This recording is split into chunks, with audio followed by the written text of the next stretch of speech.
When you think of the way of the samurai, what do you imagine? The 2002 video game? The book written by Tsunetomo Yamamoto? Or do you think of the game known as Ghost of Tsushima?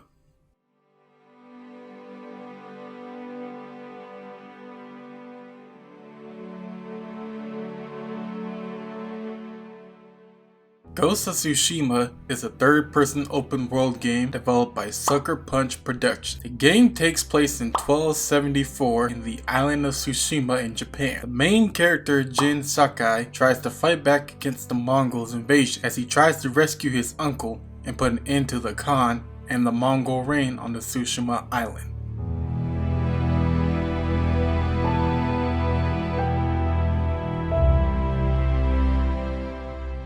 Ghost of Tsushima has full voice acting in either Japanese or English with multiple language options for subtitles. The English voice acting was recorded by Sucker Punch, while the Japanese voice acting was overseen by a Japanese studio called SIE. Voice and subtitle languages can be changed throughout the game as the player chooses. The director of the game, Nate Fox, said that he wanted the game to be a love letter to the samurai genre. He said he got inspiration for this game when he read a comic called Usagi Yojimbo, and in the comic, the character was a soft-spoken person who uses his sword and a snap to solve problems in any town he walks into. This gave Nate the inspiration to make his game. Other things that influenced this game are things such as Red Dead Redemption, the first one, not the second one, and Yojimbo by Akira Kurosawa. In order to achieve the feeling of a samurai game, they reached out to tons of different companies, whether it was Sony or from Japan, to help them create this experience. And they definitely more than exceeded this, with the way the world looks to the way that the combat feels. You could tell that Sucker Punch really did a great job recreating this experience.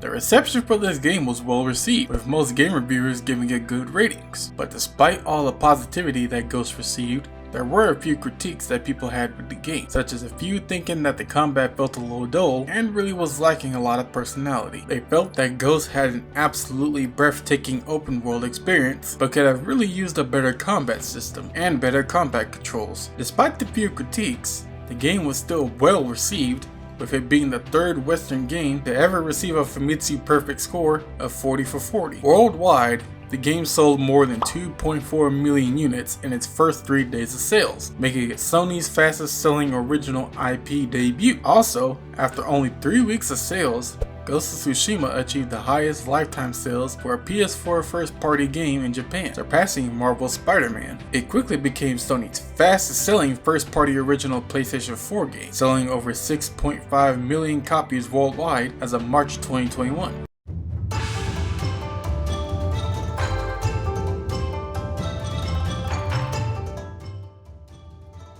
The gameplay for Ghost of Tsushima feels amazing. They did a really good job capturing the overall feel and atmosphere of being in the world of a samurai. Combat really has that samurai feel to it, especially when you go in for the traditional standoff when you approach the Mongols. It also doesn't feel too clunky or laggy at all either. It feels very nice and honestly buttery smooth. World loading is nice, the combat is nice, and the dialogue for this game is really unique and definitely not something you normally experience in an open world game. It is nice to be able to have a choice between the traditional English dialogue and being able to pick the old school black and white Japanese feel right before you start playing. Overall, they did an amazing job putting this game together and really making you feel like you are really in the world of a samurai, as you learn the different things that samurai have to go through and the different codes of honor that they live by. And even though Jin doesn't seem to be too interesting, with him hardly ever cracking a smile throughout the whole game, you still can really feel for his backstory and definitely can feel for the way that his uncle was treated. You can also sympathize with Yuna a little as well when she ends up losing her brother Taka. Despite all this, the game does have a tendency to feel a little too serious at some points and definitely could use a little bit more comedy relief from time to time as the game goes on. But nonetheless,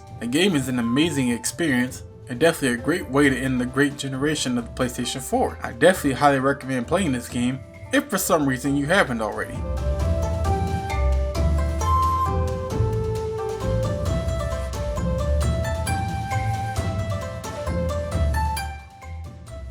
Here are a few fun facts about Ghost of Tsushima. Jin's katana actually contains some references to the real-life story of Tsushima. It features storm and wind designs, a direct reference to the hurricane which helped defeat the Mongols. Many Ghost of Tsushima voice actors also were voice actors in the popular anime series One Piece. Jin's Japanese voice actor Kazuya Nakai was a Japanese voice actor for Roronoa Zoro in One Piece, and Toshiro Hijikata from Gintama. But Jin is not the only one who shares his voice with a One Piece character. Lord Shimura's voice actor Akio Utsuka is Blackbeard, Goten Khan's voice actor Tsutomu Usobi is Douglas Bullet, Taka's voice actor Kappei Yamaguchi is Usopp, and Ishikawa's voice actor Shigeru Chiba is Buggy. Before the Mongol archers fire at you, they yell out Dusho, which translates to get down or crouch. To make the swords fights feel realistic, Sucker Punch brought in actual samurais to do the fight scenes. Since the game was a massive success worldwide, Nate Fox and Jason Kano were named permanent ambassadors of the real Tsushima Island in Japan. Also, to make the game feel realistic,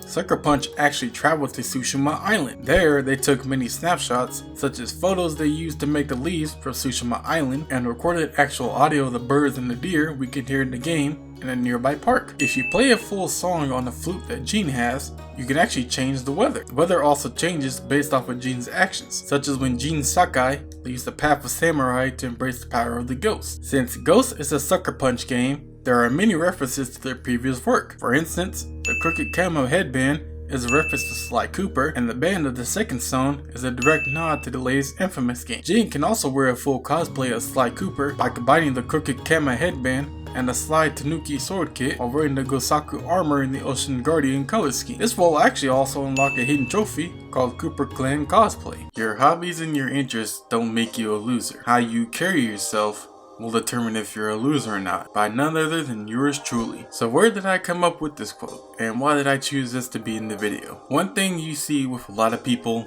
is a lot of people get embarrassed because of certain things that they're into. A lot of people get embarrassed to be into certain things because they're scared of what other people are going to think about that. They're scared that other people might make fun of them for it. They're scared that other people might not like them for being into that thing. You see this a lot with a lot of people that basically are too scared to say that they like something because they're scared of what someone else will think about. But what this quote means is basically saying it doesn't make you a loser just because you're into a specific thing. What a lot of people don't realize is that we are all human beings and we all have our different likes and tastes and things that we're into.